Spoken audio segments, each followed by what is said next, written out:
మన ప్రభువును రక్షకుడైన యేసుక్రీస్తు పరిశుద్ధ నామమున డైలీ బైబిల్ డివోషన్స్ ని వీక్షిస్తున్న ప్రేక్షకులందరికీ మా హృదయపూర్వక స్వాగతం.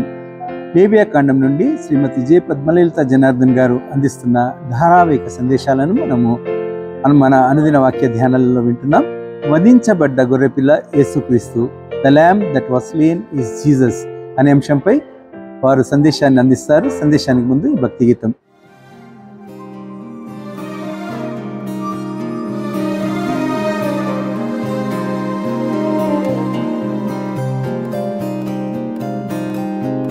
వధింపబడిన దేవుని గొర్రెపిల్ల, వధింపబడిన దేవుని గొర్రెపిల్ల, దేవునికి ఇష్టమైన పరిహార బలి, దేవునికి ఇష్టమైన పరిహార బలి,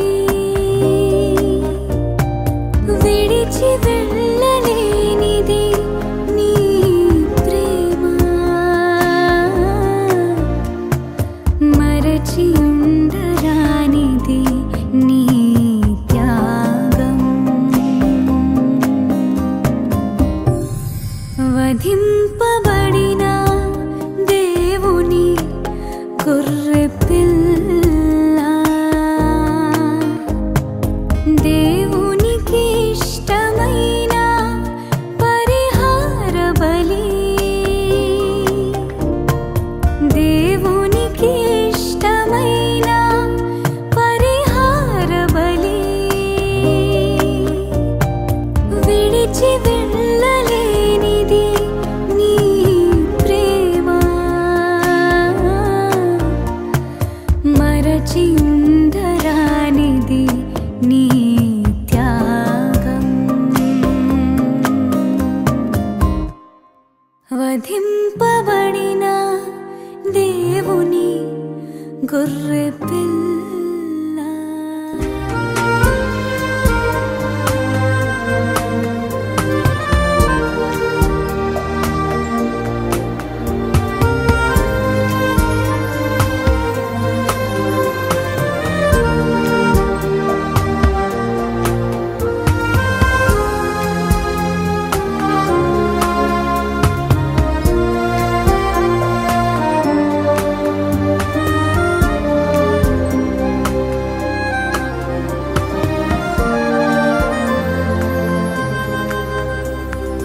పరిశుద్ధుడవు నీవు, నీలోనే కూడినవి సుగుణములన్నీ.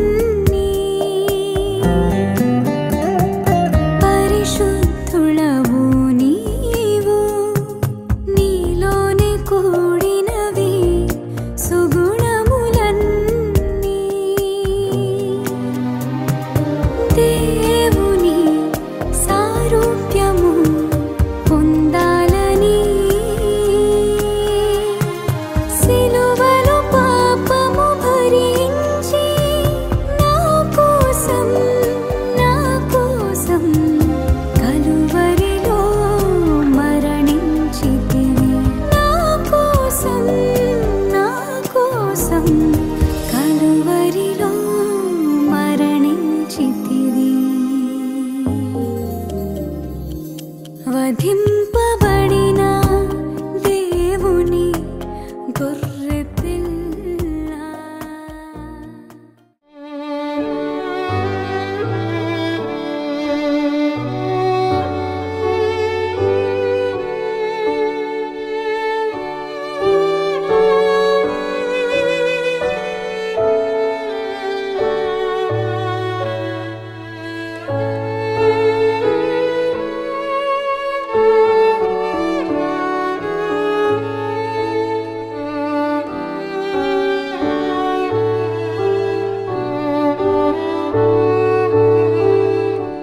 అరపరలన్నిటిలో యేసుక్రీస్తు ప్రభు కనిపిస్తున్నాడు.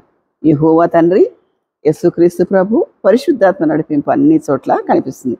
కాకపోతే మనం త్రిత్వాన్ని అప్పుడప్పుడు గమనిస్తుండాలి. తర్వాత ఈ విడిచిపెట్టబడిన గొర్రె, వధించబడిన మేక, ఈ రెండిట్లో కూడా యేసుక్రీస్తు కనిపిస్తాడు. ప్రకటన గ్రంథం 13వ అధ్యాయం 8వ వచనంలో చూద్దాం. ప్రకటన గ్రంథం 13వ అధ్యాయం 8వ వచనం. భూనివాసులందరూ అనగా జగదుత్పత్తి మొదలుకొని వధించబడి ఉన్న గొర్రెపిల్ల యొక్క జీవ గ్రంథమందు ఎవరి పేరు వ్రాయబడలేదో వారు ఆ మృగమునకు నమస్కారం చేయదు. జీవగ్రంథం పేరు ఏంటంటే అండి, వధించబడి ఉన్న గొర్రెపిల్ల, వధించబడిన వాడు యేసుక్రీస్తు ప్రభు. కాబట్టి ఇక్కడ దహన బలిలో ఏం చేస్తారంటే స్కిన్ అంతా పీల్ చేసేస్తారండి. ఇది యాజకుల పార్ట్, యాజకులు పంచుకోవాలి. యేసుక్రీస్తు విషయంలో కూడా ఆయన బట్టలు, వస్త్రాలన్నీ తీసేసి ఏం చేస్తారు, యాజకులు చీట్లు వేసుకున్నారండి. ఇది నెరవేరింది. తర్వాత యేసయ్య విషయంలో ఇది జరిగింది. ఎఫెసీ పత్రిక 5వ అధ్యాయం 2వ వచనంలో చూద్దాం. క్రీస్తు మిమ్మల్ని ప్రేమించి పరిమళ వాసనగా ఉండుటకు మన కొరకు తన్ను తాను దేవునికి అర్పణముగాను బలిగాను అప్పగించుకొనెను. అలాగనే మీరును ప్రేమ కలిగి ఉండండి. ఇది ఎందుకు యేసుక్రీస్తు ఛాయలు చెప్పడానికి రెఫరెన్స్ చెప్తున్నాను. ఇక్కడ ఇది దహన బలిగా అన్నాను కదా. ఒకటి యాజకుని ప్రాయశ్చితం, రెండవది 2 తీసుకొస్తాడు, రెండవది సమస్త ఇశ్రాయేలుల పాపము కొరకు చేస్తాడు, మూడవది యెహోవా పేరిట 1, తర్వాత విడిచిపెట్టే గోటు 1. తర్వాత ఈ దహన బలిగా చేసేది ఏంటిదంటే న్యూ టెస్ట్మెంట్ ఏంటి, ఓల్డ్ టెస్ట్మెంట్ యొక్క రివీల్ అవుతుంది ఇక్కడంతా. ఓల్డ్ టెస్ట్మెంట్లో న్యూ టెస్ట్మెంట్ కన్సీల్ అయి ఉంటుందండి. తర్వాత హెబ్రీ పత్రికలో యాజకుడు అన్నవాడు ప్రధాన యాజకుడుగా హెబ్రీ పత్రికలో చేయబడ్డాడు. కాబట్టి అర్పణలన్నింటిలో యేసుక్రీస్తు ప్రభు కనబడ్డట్టుగా ఆ యేసుక్రీస్తు ప్రభు దహన బలిగా అయిన, ఎందుకు దహన బలి అంటే పరిమళ సువాసనగా ఉండుటకు. ఎఫెసీ పత్రికలో తిరిగి దాన్ని కొటేషన్ చేసుకొచ్చాడనమాట. పౌలు ఎప్పుడో కాలంలో రాశాడండి. ఈ యేసు బలి అర్పణ లేవియాకాండం ఎంతో కాలం డిఫరెన్స్ ఉంది, కానీ ఇది పరిశుద్ధాత్మ చేత రాయబడింది కాబట్టి తప్పకుండా నెరవేర్పు జరిగింది. ఇది లేవియాకాండం 16వ అధ్యాయం 5వ వచనంలో పాప పరిహారార్థం గురించిన దినం గురించి, ఆ పండగ గురించి రాయబడింది. ఇది నేడు మనం ఆచరిస్తున్న ఈ శ్రమల కాలం తర్వాత వచ్చే యేసుక్రీస్తు బలి, అంటే ఆయన పస్కా బలి పశువుగా అర్పించబడ్డాడని గుడ్ ఫ్రైడే రోజు మనం ధ్యానం చేస్తాం. వాటన్నిటికీ ముంగుర్తుగా ఉంది. యేసుక్రీస్తు బలి అని మనం మాట్లాడుకున్నాం. బలుల గురించి మాట్లాడుకునేటప్పుడు యేసుక్రీస్తు బలి పశువుగా వధించబడ్డాడు అని మనం వేసుకున్నాం. ఆయన నామాల్లో వధించబడ్డ గొర్రెపిల్ల అని కూడా ఒక పేరు. ఎలా వధించబడ్డాడు, ఎందుకు వధించబడ్డాడు అనేసి అంటే ఇక్కడ నిర్గమకాండం 12వ అధ్యాయంలో పస్కా గురించి రాయబడింది. అదే లేవియాకాండం 23వ అధ్యాయంలో రాయబడింది. మనం నేర్చుకుంటుంది లేవియాకాండం కాబట్టి లేవియాకాండం 23వ అధ్యాయంలో మనం చూద్దాం మన ఫ్రెండ్స్. లేవియాకాండం 23వ అధ్యాయం 5వ వచనం.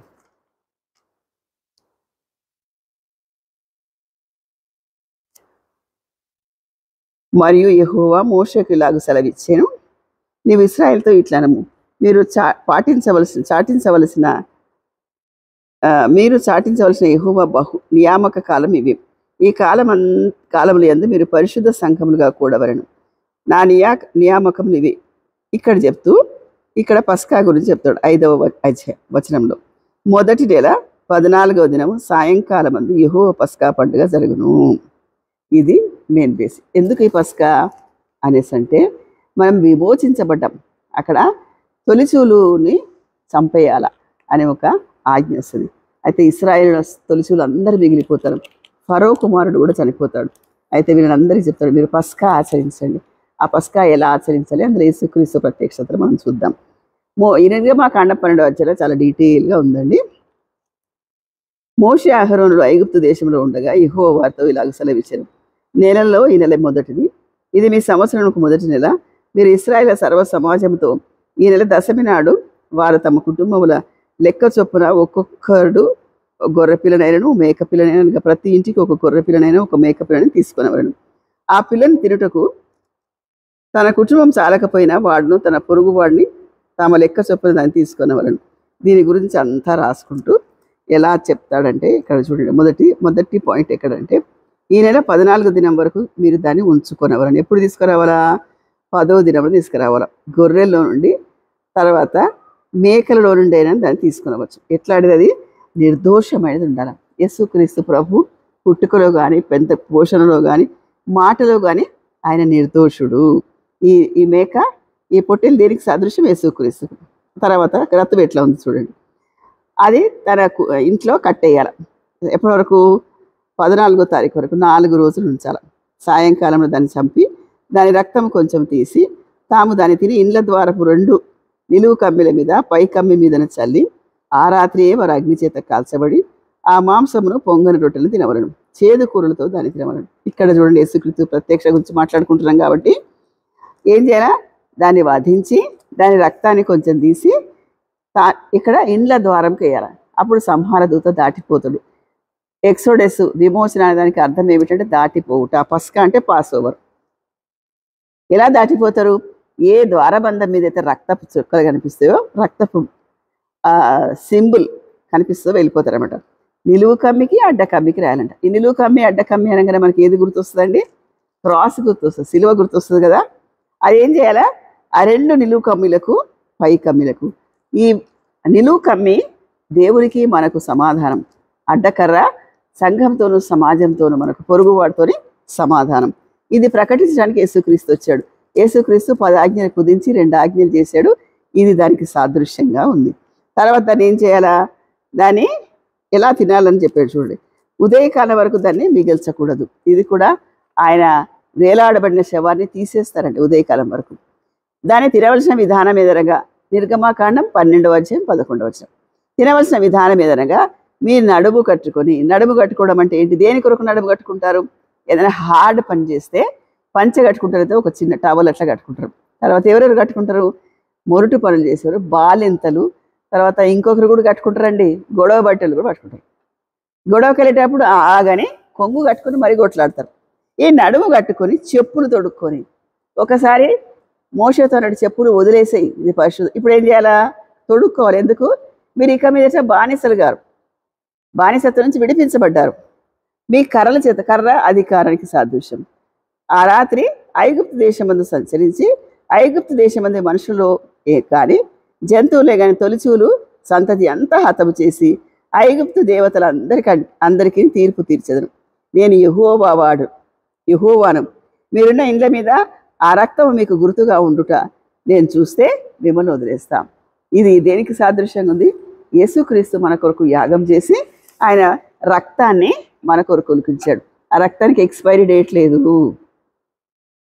ఎవడైనా పాపి, నేను పాపినని ఒప్పుకొని నోటితో ఒప్పుకొని నాకు పాపక్షమాపణ కావాలని యేసుక్రీస్తుని అడిగితే 1 యోహాను పత్రిక 1వ అధ్యాయం 7 నుంచి 9 వరకు ఉంటుంది. ఆ పాపాన్ని, ఆ రక్తాన్ని ఆశ్రయిస్తే ఆయన మన రక్తంతో కడిగి మనల్ని శుద్ధులుగా చేస్తాడు. ఇది దేనికి సాదృశ్యంగా ఉంది? రక్తము ఎవరి నుదుటి మీద యేసుక్రీస్తు రక్తం గుర్తుంటుందో, మనం బాప్తిసం ఇచ్చినప్పుడు యేసుక్రీస్తులోకి చేర్చబడ్డవా మంద అని బాప్తిసం ఇచ్చేటప్పుడు మన నుదుటి మీద ఒక గుర్తేస్తాడు యాజకుడు. తెలుస్తాడు. అది ఈజీగా తీసుకోవద్దండి. అది చాలా చాలా సిగ్నిఫికెన్స్. అది ఈ మన ఐరస్ కంటే, తర్వాత మన థంబ్ ఇంప్రెషన్ కంటే చాలా విలువైంది అది. అదేంటంటే అది చూస్తే ఇతను యేసుక్రీస్తు రక్తంలో కడగబడ్డ ఒక ప్రమాణం చేసిన బిడ్డ కనుక ఈయనని హతము చేయడానికి లేదు. ఎందుకంటే పస్కా బలి పశువుని వధించిన తర్వాత ఆ రక్తంతో నిలువు కమ్మిలు, అడ్డ కమ్మిలు రక్తంతో పూసినప్పుడు అది చూసి సంహార దూత పారిపోతుందట. ఆ సంహార దూతకు ఎవరు ఆజ్ఞ ఇచ్చారు? యెహోవా తండ్రి ఇచ్చాడు. కాబట్టి నువ్వు నాశనం కాకుండా యేసుక్రీస్తు ప్రభు నీ కొరకు ఒక ఆజ్ఞ చేస్తాడు. పలానా పద్మలలిత నుదుట ఆ గుర్తుంది, వదిలేయి అంటే పాపం చేస్తూ పొమ్మని కాదండి. పాపం ఒప్పుకొని పాప క్షమాపణ కలిగి నా మందలో చేర్చబడ్డది అనే గుర్తు అనమాట. కాబట్టి ఈ యేసుక్రీస్తు ప్రత్యక్ష లేవియా కాండాలు మనం నేర్చుకున్నాం. మీరు చదవండి, నాకంటే మంచి ఐడియాస్ వస్తాయి. ధ్యానించండి, బలపడండి. దేవుడి మాటలు దీవించుకుంటారు.